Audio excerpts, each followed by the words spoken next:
Hello everyone. We'll wait a little bit till Samantha Kinghorn is joining us.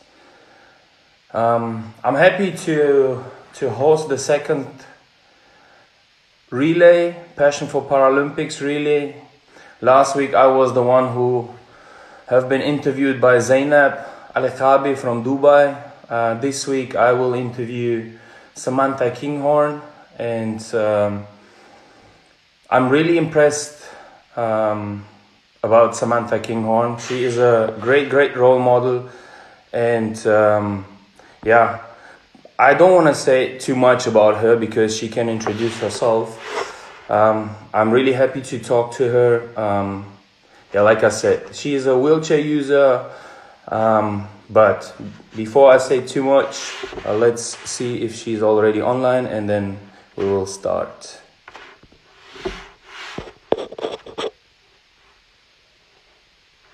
Yeah. Wait. It's her first Instagram live interview. Yes! There you go. There we go. Great. Thank you very much for joining us today. And before I started this Instagram live, I said to the audience, like, I'm not going to introduce you because I think we will talk more than 1 hour just introducing what the results of your career, about your life, and I'm really happy to talk with you. And please introduce yourself, tell us who you are, and then we will start talking with each other. Yes, so my name is Samantha Kinghorn. I've been doing para-athletics for 6 years now. I'm currently the fastest wheelchair athlete in Britain ever, and I hold a world record over 200 meters. That's great. That's a nice introducing. You're also holding 3 European records. That's true, huh? Yes, I will 4. 4. The 100, 200, 400, and 800. Okay, but the 200 is the world record. It's higher. Oh, okay then. Okay. I'm not going to count that one. Good. Nice. How old are you? I'm 24 years old. 4 years old. Okay. Quite impressive career for that young age. You have a lot of things coming up in the future? Yeah, lots of things coming up. I don't think I expected to achieve what I achieved so early on in my career. My coach and I always thought it would be, a longer process, a longer journey. But after London, it just kind of escalated, and we're just kind of trying to go upwards and higher. Nice. Well, let's start a little bit to introduce you from where you're coming from, where you're living, what's your family background, because when I was stalking you through Instagram and Facebook, your homepage, I realized that the Team Kinghorn, and Team Kinghorn starts with mom and dad. Yeah. Your brother. Please tell us the Team Kinghorn. Introduce to us the Team Kinghorn and where you're coming from and how you came to the parasports. Yeah. So I was brought up on a farm in the Scottish Borders, and it was the most amazing childhood. I just had so much space to run and play, and I only came in the house to eat, but the rest of the time I was following my dad around the farm. And for me, because I love being outside and I love being on the farm, it was the most incredible place for me to be brought up. My mom and dad are massive influences in my life. They're very, very different people. For anyone that knows my parents knows that they're very, very different people. My dad's a very forgiving person. My dad's a very he loves what he does, and whereas my mum's she's very stubborn but very driven. When she wants to do something, that's how she's doing it. And I think it's quite nice because I have a mixture of both of them in me. And then I think my brother, I have an older brother, and so I'm very used to losing, so I think that's where my competitive spirit kind of comes in from, is from my brother just constantly being beat down every day of my life. So I kind of just have to fight a little bit harder to get back up. Yeah, I can imagine how you went through the whole farmer's life, and then fighting with your brother, and then keeping your motivation or winning spirit. let's talk about how you became a wheelchair racer, or if it's okay for you, can you talk about what happened to you and about your story, how you came into the parasport? Yeah, so I had an accident when I was 14 years old on the farm that I was brought up in.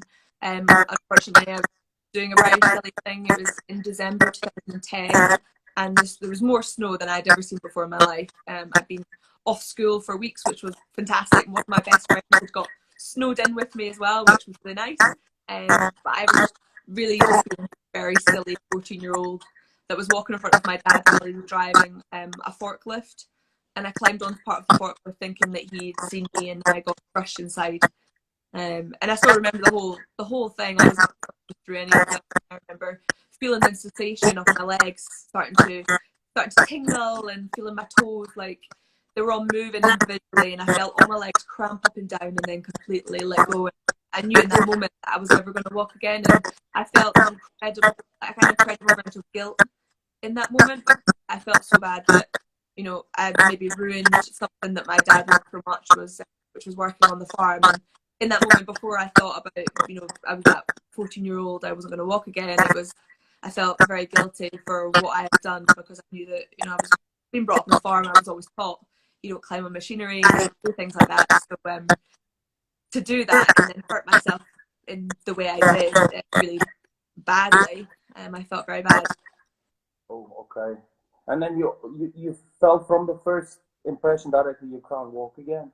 Yeah, I knew straight away. I felt my legs just kind of go limp, but limp like I'd never felt them go limp before. Not just like like cramp, or when you get a dead leg. It was just like a very surreal feeling where I was aware that I couldn't feel them, and I didn't even know where my legs were or how they were lying. So I knew that something serious had happened. Although I'd never met anyone in a wheelchair, and I genuinely, when I first had my accident, for about 3 weeks, I honestly believed that I was going to be stuck in bed forever, because I'd never ever met anyone in a wheelchair. So I lay there for the first 3 weeks, just like, well, this is my life now.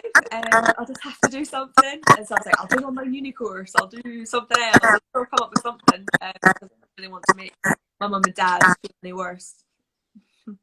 Crazy. You were looking for new goals directly. Um, and how was like I know you have a special connection with the Stoke Mandeville Hospital. That's like for us para athletes is something like there's where all the para sports movement start in 1948. Can you tell us about that? Yeah, so while I was in hospital, so my spinal unit was in Glasgow, and while I was in hospital there, I got selected for the spinal unit games. And I'd never, as I said, never seen anyone in a wheelchair, so I'd never watched parasport before in my life. I had no idea what parasport was. And I went down to Stoke Mandeville in this incredible facility where everything was amazingly adapted. Life was so easy and so simple. And I went down there and met so many incredible people that were in the exact same position as I was in. And I got to try out as many sports as possible. And that was the first time I went on that track, which was obviously, the first time Paralympic Games was ever on. And I went on that track and I tried wheelchair racing, and it was Dame Tanny Gray Thompson's husband that actually seen me, and he said, you could be good at this. And I was just like, wow, okay. That's pretty cool.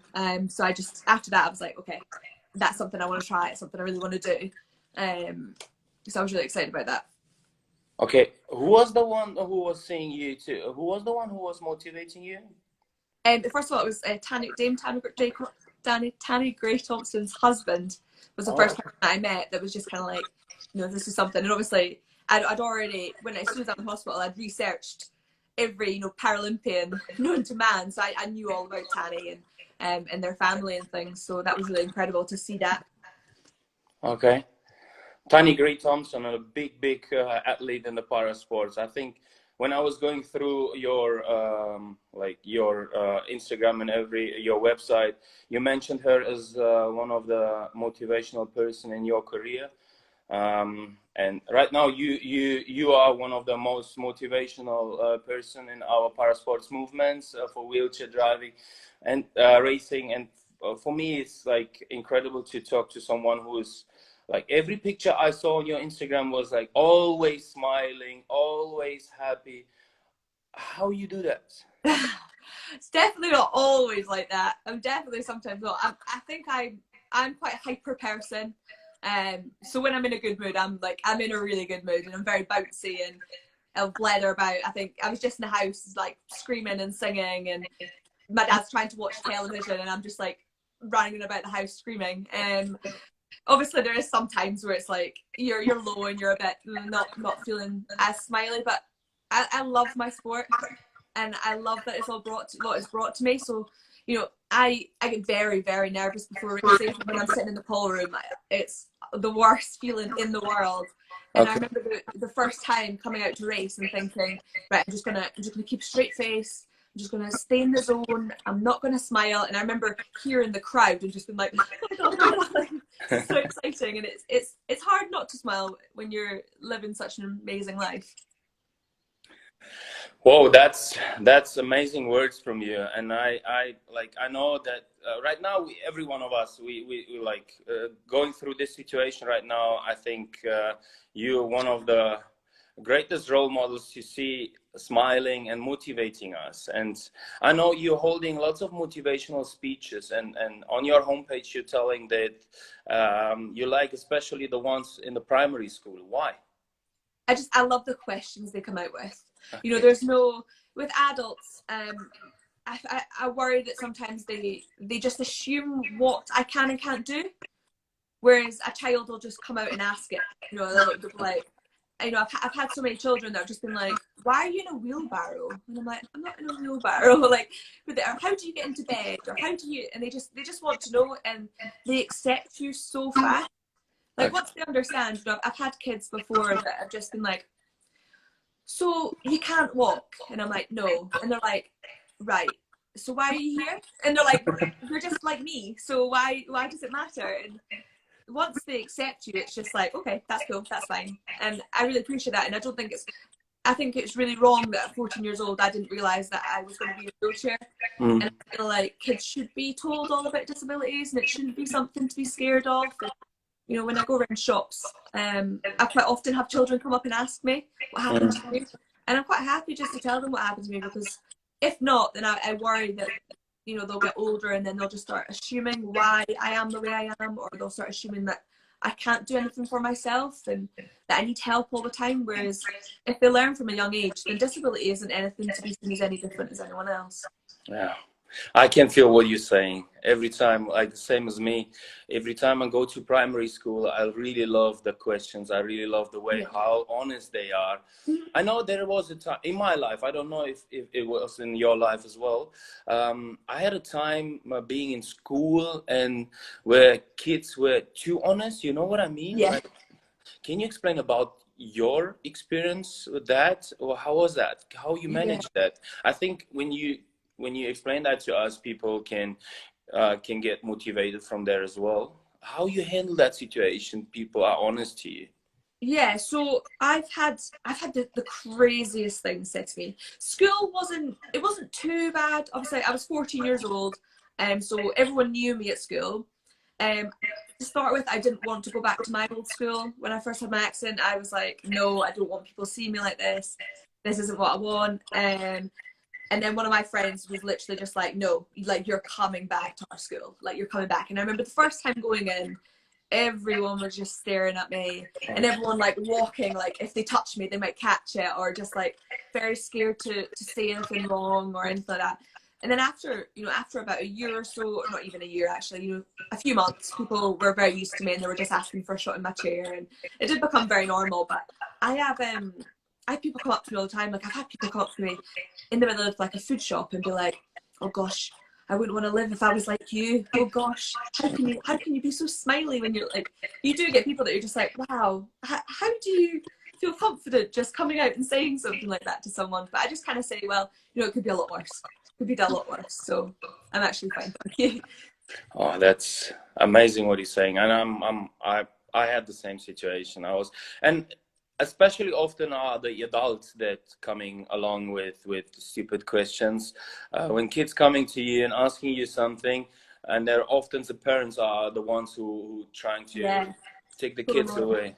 I think the parasports already changed a lot in the society, and I hope that we are going to change more than we already did, and therefore we're doing what we're doing. And I would love to hear something about your parasports career. When did you start to, I know that you, after you met Tanya Gray Thompson, you already know, okay, I will do wheelchair racing, or was it, did you directly know that you will do wheelchair racing, or you were thinking about other sports, maybe wheelchair basketball, or?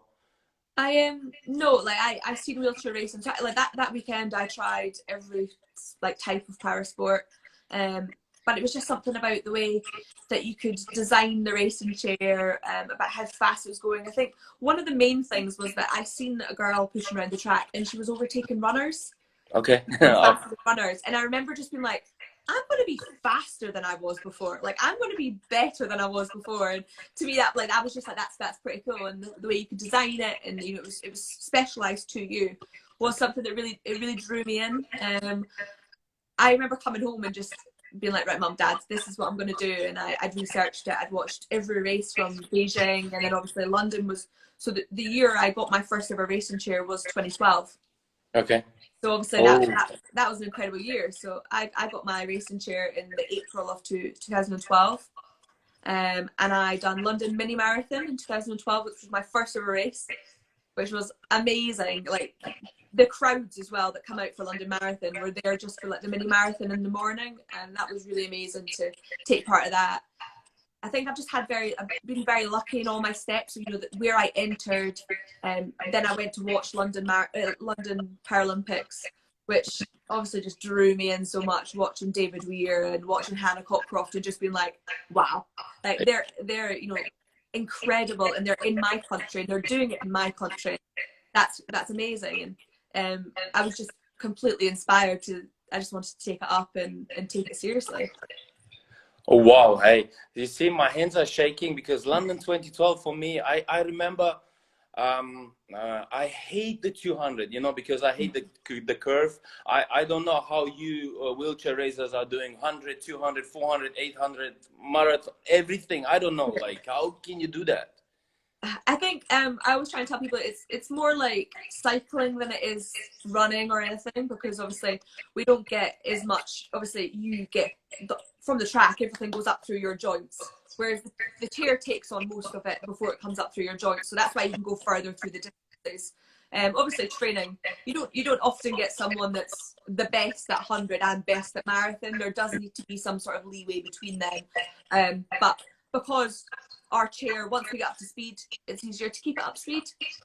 So it's not as, you know, that's why you can go them further distances. But I'm definitely not as good over the further distances than I am over 1, 2, and 4. My coach keeps telling me that I will be eventually, but we'll wait and see about that.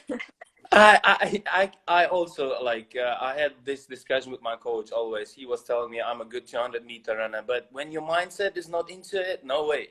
And the way how you're talking, the way the energy, it's like you're so energetic, like you're full of passion, you're full of power. No, you're a sprinter. You're not a long distance. Nah. Yeah, I've done 2 marathons. Okay. So I done a marathon. I done Chicago Marathon, and then I done a marathon at Commonwealth Games.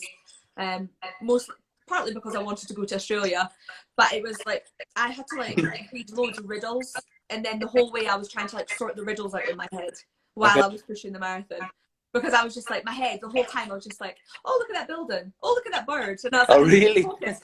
I'm like, hey, what do people think about for that long? It's like I just kept getting so distracted the whole time. I was like, right, no, oh no, they're pulling away, you need to chase them, and then I just focus, and then I'm like, oh, a bird.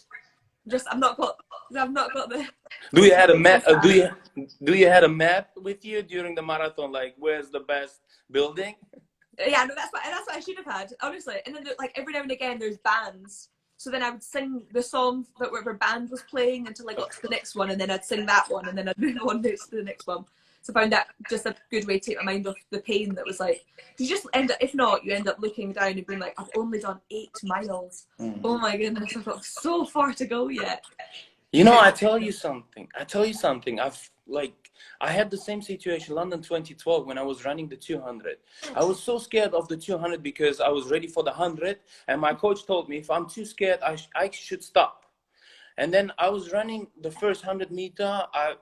The curve was like really hard for me. Yeah. But then, you know what happened then? Richard Whitehead starts to get faster, and I could feel the stadium, like something is going on. I didn't know what's going on. And normally I told myself, okay, if the 100 meters, the first 100 meters too hard, I will stop, because I have to get ready for the 100. I have to be I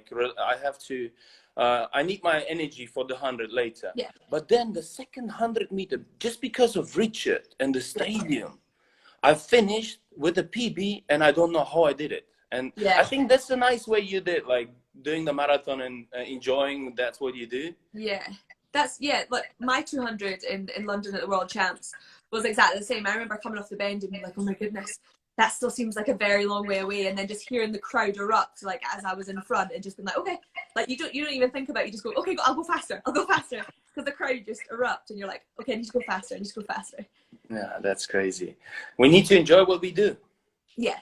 Definitely. I think that's the biggest thing that my dad's ever taught me, because he loves his job. So he always said, like, whenever I was, when I was a little girl, Dad would always say, life can be very long or life can be very short. So make sure you spend that time doing something that you really enjoy, and training is something I really enjoy. So I love your words. Training. You said training. How do you train right now?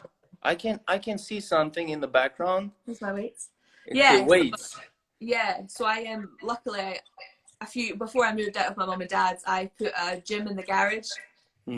So I've got a gym, and then I've got rollers for my racing chair and things as well. And then we've got a nice long stretch of road outside the house along the farm road that I can go out and train on. So it's a lot easier just now. I'm lucky, considering a lot of people aren't as lucky to be able to get out and train at the moment. So at least I can still continue to do something. Okay. Are you still in your full trainings program, like 12 sessions per week you're doing? Yeah, twice a day, 6 days a week. Whoa, okay. I was one of the lazy ones. But what are you doing? Like, what kind of training you do? So, like, is it different to a sprinter, runner, or you have to do weights? I can see. Yeah. You have to do sprints. Or can you? Yeah. Yeah, I do gym 3 times a week, and I have 2 sessions that are just sheer strength sessions, and then I have a session that's more power. Okay. So kind of drop the weights, move everything a little bit faster, and then I have about two sessions a week that are just like easy rolls, so like a 40-minute easy push kind of thing on my racing chair, and then the rest of the sessions will be like sprints, hill sprints, roller sprints, trying to go as fast as possible. I saw some training sessions with your mom. Yeah, oh yeah. On my she's not easy to handle, huh? She's harder than I saw her. I'm like, okay, my coach was more relaxed than she's like. Yeah. She's going fast. Yeah, my mom's like, she's good. She's so funny. She's like, my mom, honestly, I don't think she actually cares whether I win or lose. Like, I don't think she cares. Like, she's always really? She's like, did you have a good time? Did you enjoy it? And I'm like, yeah. And she's like, that's fine then. She's not overly, like, my dad's a little bit more competitive, and he's like, he wants to see me win the gold medals, and he wants to see me up on the podium, where my mom's just like, did you have fun? And I'm like, yeah. But she always, like, she gets really annoyed if she sees me not doing my best. She'll be like, I seen you slow down. So when I first started sport, I used to always slow down before the finish line. And it was my mum that noticed, and she came up to me and she was like, why are you slowing down? And I remember just being like, I was so scared that I tried my very, very best and it wasn't good enough. So I would like try and then just slow down, because then in the back of my head it was like, well, I can still go faster, which is a really weird way to think about it, but that was right at the start. And my mum was like, don't be so ridiculous. She was like, as long as you never give up, then you will never fail. Then I think she's always the one with the beady eye, like, you slowed down. I seen you slow down. So, yeah, she's definitely, she's good to take to training. Mom doesn't like sport at all. She hates sport. I've not got my sporting background from my mum at all.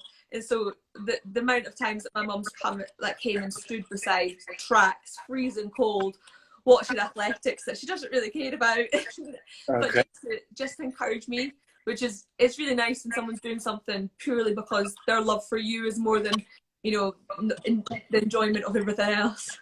Oh wow, hey. I really love the team Kinghorn. Yeah. I really love it. It's like I can see now why you're always smiling, and I really love the way you do your sports and the training and the team behind you. I think this is the most necessary thing that we need, like people who believes in you. I was always struggling when people were telling me you can't do this and you can't do that. Yes, that I think one of my reasons was that was one of my reasons to start doing sport, like to show what I'm able to do. Was it the same with you? Yeah, it like massively. I think after my accident, I was so scared that people were going to pity me or feel sorry for me, and I never ever wanted that. I wanted people to always be like, you know, wow, look what she's achieved, not blessed. Do you remember when she had that accident? You know, wasn't that a shame she can't walk? Or, you know, it was just always, I wanted people to be really proud of what I'd achieved. And I think sport is a massive way, especially in disability sport, just to almost, you know, make yourself proud and prove to yourself and everyone else, you know, just because I can't walk doesn't mean that I can't go as fast as you, or I can't go faster than everyone else. Doesn't mean I can't train as hard, and we do train just as hard as everyone else. So it's a very powerful way of showing it. Yeah, true. And you were talking about, like, before you were talking about your the reason why you start wheelchair racing was you liked how to design the wheelchair. Like, is it are you doing it by your own? Are you into techniques? Are you into the, like, because I really love to hear that. I was always into my leg, like always, every time something was going on and I didn't like to train, my legs was often the reason to apologize, you know, because I was looking for time to play around with my leg. And you said the same. Are you doing the same, or what are you doing with your wheelchair? Yeah, the company that built my chair, Bromican, probably absolutely hate me because I'm down there all the time. You know, when they're building me a new chair, I want it to be perfect because it's like wearing a pair of shoes. I don't want it rubbing anywhere. You know, I want them to be I want it to be comfortable, and I want it to be how you know, how I like it. And as I've gone through the journey, I've become far more aware of what I personally need. The biggest thing was after Rio, after my first Paralympics. I remember just watching the data and watching the races back and just being like, right, I know now exactly what I need in my racing chair. And I think that's why I made that massive improvement in 5 months from Rio to London. I think I got a brand new chair after Rio, and I knew that I needed it heavier at the front end because my start was the slowest part. I knew that I needed to be lower because I was, you know, the aerodynamics were hitting me, and I went down and I was like, this is what I need. And my first race of the season, I broke the world record in the 200, and I was far more aware. And it's something, you know, I don't want to blame anyone else if my chair isn't the best it can be. You know, it's my responsibility that I have on my chair what I want. You know, the company make it to their best design, but you've got to have, you know, you've got to have an understanding in your racing chair, and you've got to love it because it's, you know, that's what's making you go, you know, you've got your arms on to make you go fast, but that's helping a lot. So yeah, I take a great interest in making sure that it's perfect for me. Is that the reason why it's pink? Yeah. I just wanted something that like stood out. I wanted something that people were like, oh, remember that girl in the pink chair? Because I'm like, how often are people actually going to remember my name? So I was like, if they remember the chair, then, you know, people might start watching it because they'll be like, oh, cool, look at that chair. That's kind of why I decided to do it. But with the design of my chair, that's every time I go down, and my chair's been fully designed, it's now coming to the spray paint. They're literally like, oh my god, what color are you going to want it? And they dread it. They're like, so I want it faded. And they're like, oh, I don't know if we can do that. I'm like, that's what I want though. That's what I want. And they always they manage to go and do it. And I've had I've got all my chairs like racked up on the roof racks just now. Got 4 chairs up there. Okay. And they're all different. They're all the design of like, I like it when it's you know, like faded into the pink from white to pink, and apparently that's quite hard to do. But they always manage to do it for me. But it's just my own way of showing my personality and making it stand out. And also to be girly. Oh, also I have to try and be a little bit because I live on a farm and I've been covered in poop and pulling out lambs since I was a little girl, so I need to show some kind of girliness. Oh, nice. But You said something, lambs. Mm. In your bio about me on your homepage, you say you love a special time outside of your sporting life. Which time is it? It's, yeah, spring. So I love lambing season. It Is was, it? yeah. Oh, when I was a little girl, like I used to take time off school to do the night lambing for my dad. So me and one of my friends would stay up all night and do the night lambing, so my dad could sleep overnight and then do the whole day. So we would do that all night, and I love it. You know, just, I I saw the pictures on your Instagram. Everyone should go and follow you and see the pictures. It's lovely. You have right now. You have one or two. One. I have so. When I was younger, I was wanted a pet lamb, and my dad would never give me one because obviously they're like having a baby. You know, I've got to get up and feed her through the night.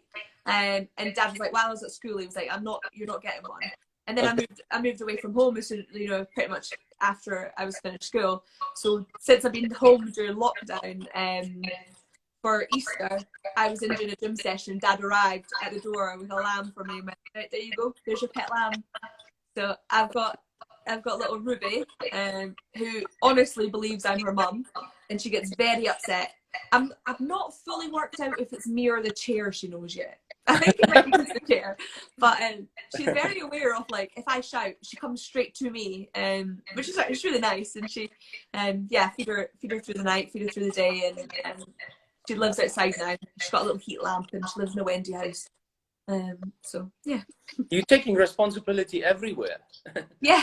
Yeah, it's something, you know, I've always wanted, like a small amount of sheep, and when I get a bit older, I'd like a little small, not a farm, but just like a little holding of animals. So Ruby will be the first one, so hopefully she'll have her own lambs in a couple of years' time. Nice. What's her name? Ruby? Ruby, yeah. Ruby, nice. Yeah. I saw today in your story that Ruby was running around and playing around. Was it your brother in your story today with you? And no, that was my boyfriend. And okay. So he's staying with us while we're locked down as well. So it's quite nice. We've got a little family in the house. Oh, nice. Yeah, talking about your responsibility, I know that you are part of Borders Children's Charity. Mm-hmm. Like you said before, you really love to hold the motivational speeches in the primary schools because children are important. What are you doing with the Borders Children's Charity? I'm mostly just, you know, the name for people, for, you know, on the banners, and just I try and promote the charity. And I remember the first time when they asked me to be a part of it. It's quite a small area. I'm from the Scottish Borders. And you don't really think about the people that are struggling in life, and especially, you know, when you're living your own life, you don't really get the opportunity to think about other children. You know, when I was younger and it was Christmas Day and I was getting all my presents, I wasn't ever thinking about other kids that weren't getting anything. And I went to one of their meetings when they first asked me to be a patron for their charity. And I hadn't accepted it yet, and I sat and listened to some of the requests that children were asking for, and they were like pajamas or curtains in their bedrooms because the light wakes them up really early in the morning, or a mattress. And I remember just being like, people in my area are struggling for things like that. That's something that I want to be a part of. You know, it's something I want to put my name to and say, give money to the Borders Children Charity, because no child should ever have to suffer. It's never their fault if they can't have the things they need to be happy. So it was something that I felt was very important to be a part of. Like I said in the beginning, you are a great role model. We really like those kind of athletes like you are in the Paralympic sports. Like, we can't get enough of them. And thank you for the whole work you're doing. And I can't imagine, like, I still can't. The whole interview we're doing, you smiling the whole interview, just like enjoying. And I think in those times like we have right now, it's really tough to stay positive. And yeah, I just want to know what kinds of, like, you're holding one world record, 4 European records. You did like Rio 2016, Tokyo 2020 should be the next competition. But as far as I know you now, I know that you will be ready 2021 for Tokyo 2020. I'm pretty sure that you will show the world what you're able to do. But what is your goal? What do you love to achieve in the future? I What's I next, Sammy? There's no question. What's next, Sammy? What's next? What's I next? want to I want to be the fastest in the world over every distance. You know, I want to be faster than anyone else. That's the goal. You wouldn't be doing your sport if you don't want to be the fastest in the world. I would love to be the first person in my classification to go under the 16-second barrier in 100 meters. That's, you know, that'd be an incredible thing to do. We're close. We're, you know, the world record just now is 16:19. I've done 16:21. Okay. You know, we're really close and we're really getting there. And I really believe that us girls can start pushing to that barrier. So that would be something that'd be really amazing to do. Yeah, I want to win a Paralympic medal one day. That's the aim, is to win that Paralympic medal and become Paralympic champion. It's, you know, I do my sport because I love it and I love training and I love getting out and training. But I want to stand in the middle of that podium one day and have that gold medal around my neck and sing my national anthem. That's the main goal. And I want to, you know, one person, someone, you know, that's, you know, either had a spinal cord injury or been born with a spinal cord injury. I want them to Google me like I Googled Tanner Gray Thompson and strive to be as fast as me, and then to one day be as fast as me. And I want to continuously see para sport getting better and faster, because I know that it definitely can. Wow. Okay. I'm pretty sure you will do it. Pretty sure. All distance, like 100, 200, 400, 800? Oh, why not? Really? Maybe not 1500, 5000 marathon, all distance? No. Okay. When is the finish? 800. 800? Oh, wow. Okay. 500 on track, 5000 on track. Just that's too many times past the finish line. Is it? Far too many times past the finish line. That's funny. That's fun. You don't want to pass the finish line. No, so you're many just times. stop there. Stop. Okay. 800 is really pushing it for me. And it's not something I'm very confident in. It's something I want to be more confident in the future. But we'll stick to 1, 2, and 4 just now, and then shot in the dark 800 one day. Okay. And then what else after that? What are you going to do? Like, did you see where did you see yourself in the future after sports? You have some, like, we are talking, and I'm pretty sure you already have a plan for after the sports, because you really, like, that happened and I did this happened and I did this. Like, your life is full of, you have a plan for everything. What's your plan for the career after the sports? You definitely need to stay in the sport. Don't run away. Yeah, obviously. I think you probably speak to any Paralympian, they say, you know, broadcasting, something like that. It would obviously be incredible to get into. I just want to make people excited about our sport. I want to make people as excited as I am about our sport.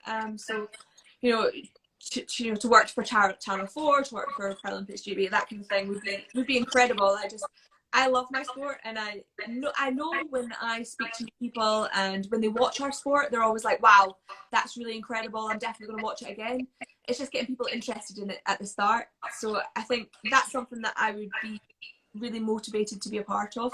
But other than that, I really want to continue my motivational speaking. I would love for it to be something that kids had to learn about disability sport while they're at school, not just disability sport. But I think that would be something that would be really powerful if kids, because that is the next generation. That's the people that we want to start watching parasport.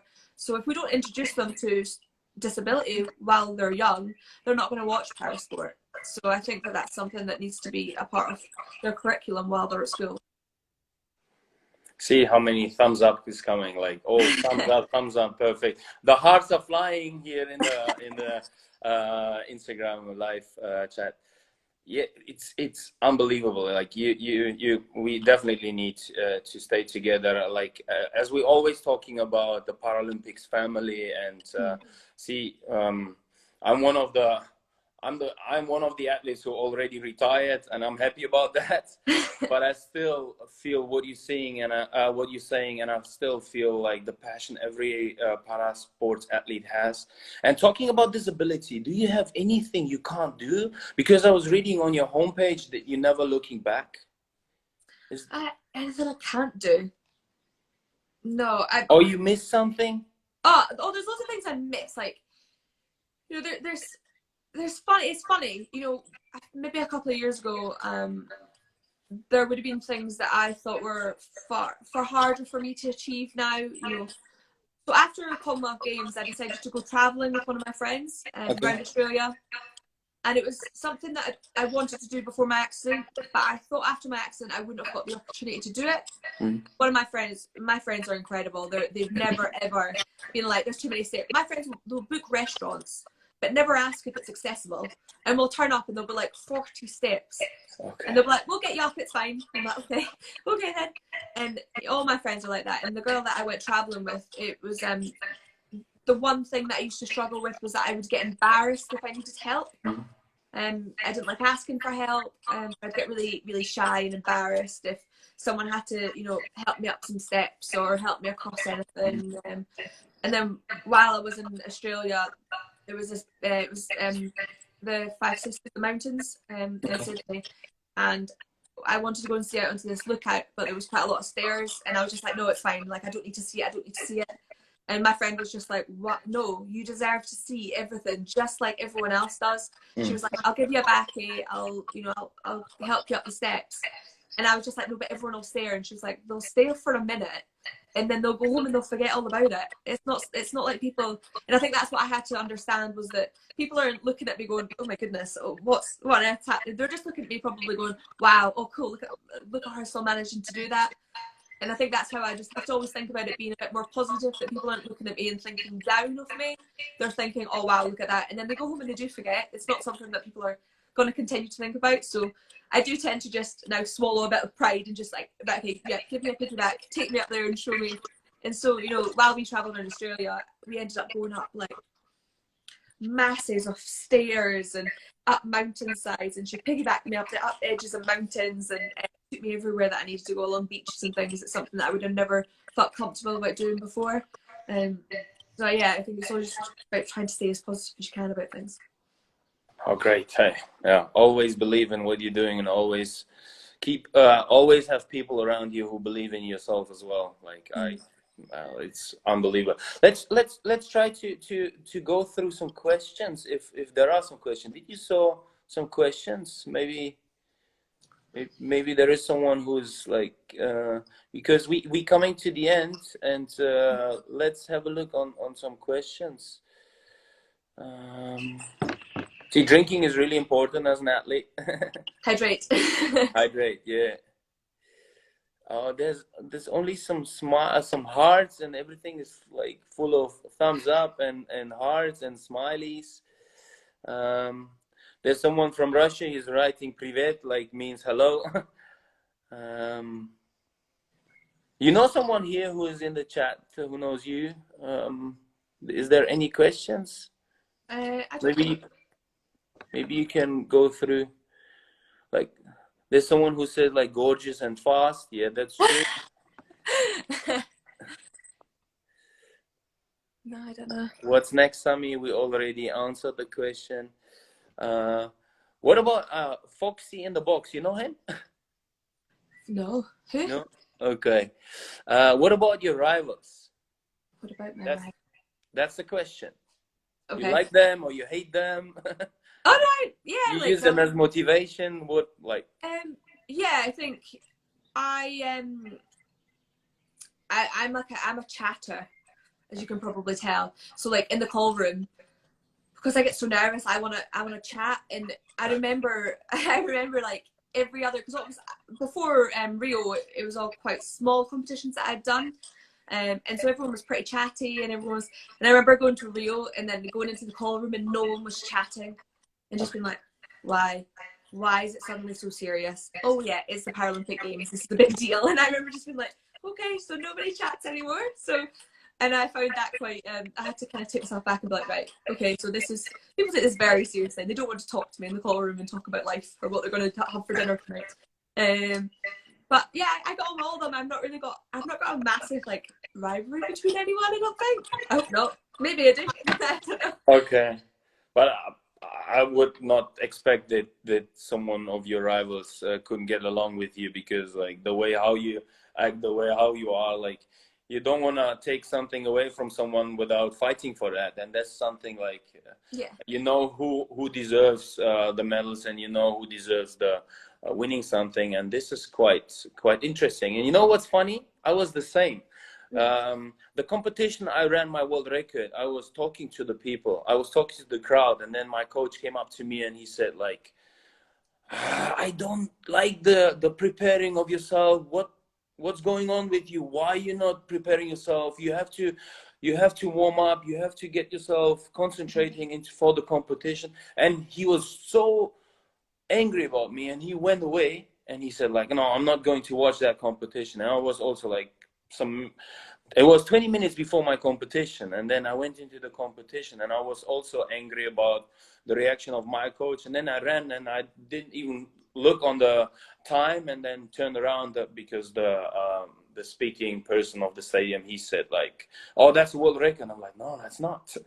And I was talking a lot, even like you saying in the call room, like every time when no one was talking, I was really, really nervous.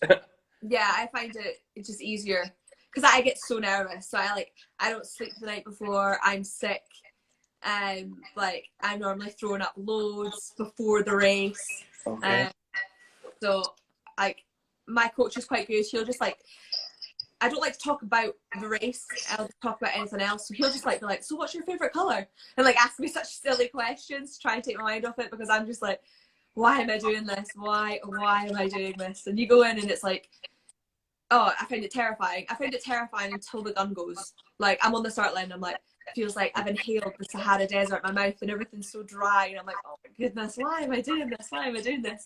Then the gun goes and I finish the race. I'm like, that was the best thing. That was the best thing I've ever done in my life. Okay. But I get very nervous beforehand. So to start with, I'm like, I just like to do anything to kind of distract myself and not overly think about what could happen. Okay. Yeah, I think like becoming nervous or being nervous gives you more power, more energy. Yeah, definitely. I think I always tell myself it's because I care. It's because it matters what I do. That's why I'm trying, and that's why I feel sick, and that's why I'm nervous, is because I care about the outcome. I care whether I do well or whether I don't. So that's why I kind of tell myself. It makes myself feel a little better than just being sick all night. Nice. There was a question. You talk to your competitors during a marathon? Yeah, we do. Which is Really? weird. I didn't expect to either. The first time I done it, was Chicago, and I done Chicago Marathon to qualify for the Commonwealth Games. The qualifying standard was 2 hours and 5. And I was just kind of aiming for 2 hours and 5, and then I remember just seeing like a group of girls a little bit further up, and I went, right, if I sprint to them, then I'll be able to, if I stick with them, then I'll get a better, faster time. And when I got up to them girls, they were all like, oh hiya, how are you doing? Like, just want to stay on here. And I was like, okay, like panting, like, how are you talking? And then they were just like all coasting along, and they're like, and one of the girls, it was Susanna, and I was just kind of like, so where are we just now in Chicago? And she was like, well, this is this building. And she was like, tell me where I am. And I was just like, right, okay, can we slow down? It's too hard. Oh, but yeah, they'll chat until probably like the last mile. They'll get really angry if people don't take the turn or take the front, and then they'll just tell them, right, it's your turn to the front, it's your turn to the back. Like you kind of do a lot of moving, and people do talk and take control, and yeah, you just got to watch the people that are like talking between each other, and you're like, oh no, are they going to make a move? And I'm going to have to try and cover them and go with them, or kind of got to be quite aware. Well, okay. Then another question: what was better in Australia, the bungee jumping or the skydive? You did both. You did both. You did bungee jump and skydive. Yeah. Okay. You crazy. You crazy. Yeah. Okay. My dad honestly says every birthday he's like, we're just happy that Samantha's got to 24 years old, or like next birthday, like we're just happy, because like I hurt myself daily. Like I genuinely, like my mom and dad, it's like a running joke in our family that they're like, I'm lucky enough to got to a 14, because I'm the worst. Like I burnt myself the other day. I burnt myself yesterday on the barbecue. I'm always dropping things. I pick up a knife to cut something and everyone's like, oh no. So yeah, I quite like that feat. I quite like it. So the skydive was incredible. Like that was a bit. I enjoyed that more, only because the bungee jump you had to like throw yourself over the edge. Okay. And I was just like sitting and my legs were like blowing in the wind. And I remember just like watching my legs being like, oh my goodness, this is a very long way. Like, very scary. But the skydive was, yeah, I would do the skydive again right now. Okay. Seeing you talking about that, I think I need to try that as well. Yeah, it's amazing. Amazing. Maybe one day. I don't know. I don't want to say something wrong in that chat. What is your message to fellow athletes in these testing times? I think it's just stay focused on what your end goal is. I don't think it matters what year Tokyo is. It doesn't matter what year the Paralympics is or World Champs or Europeans. It's what is your end goal in the sport, and just continue to strive for that end goal. I think that's what I'm doing. You know, my goal is to win a medal in Tokyo. I don't care when Tokyo is. My goal is to win a medal in Tokyo, so that's what I keep striving for. Oh, great. Do you have any? We need to have a look on the time because we were expecting we on WhatsApp we were talking about let's talk for half an hour. Now we coming close to 1 hour, and the Instagram chat will be finished after 1 hour.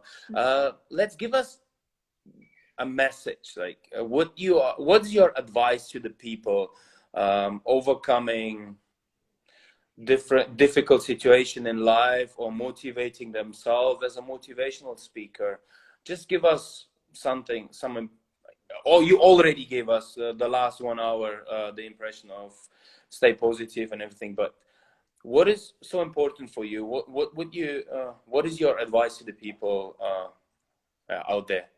I think my main thing is that things always get better. I think some people get stuck in a rut thinking, is this it? Is this all it's ever going to be? Life comes in peaks.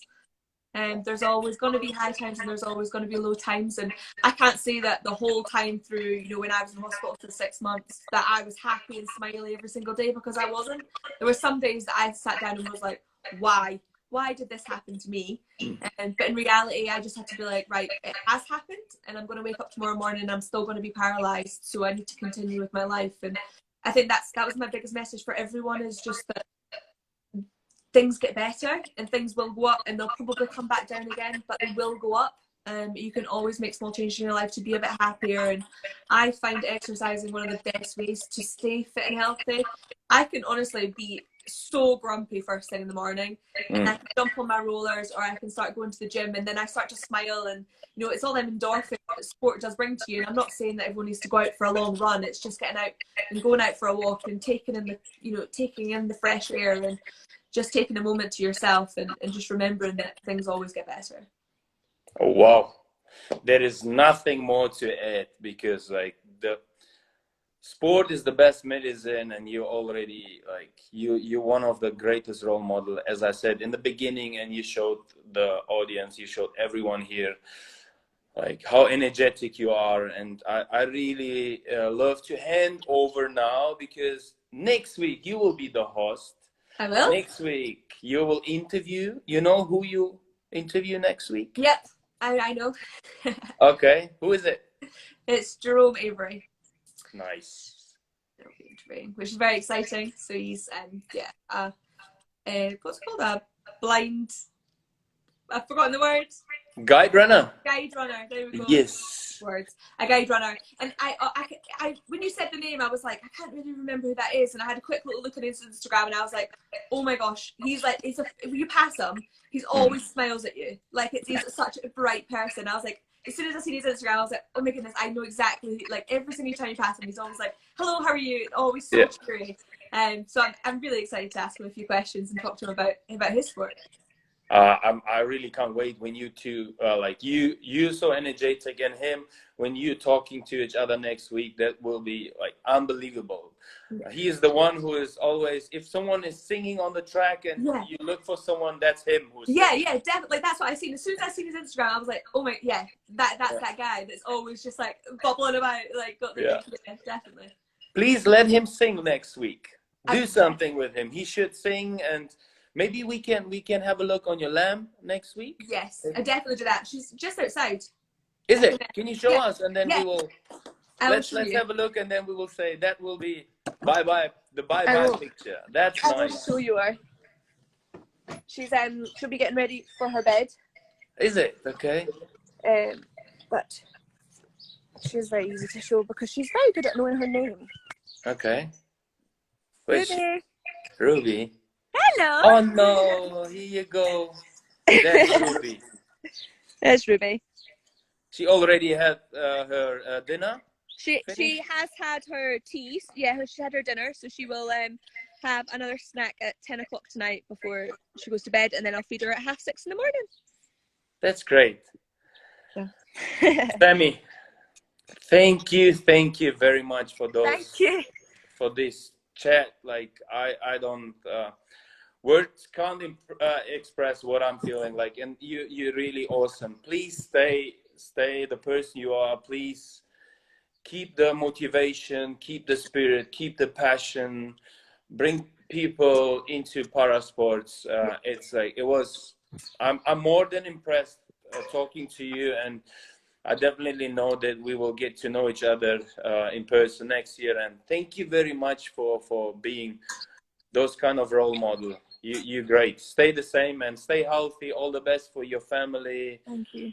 Everyone who you love, and enjoy the time. Thank you very much. Thank you very much. Stay safe too. Bye-bye. Thank you. Bye. Bye.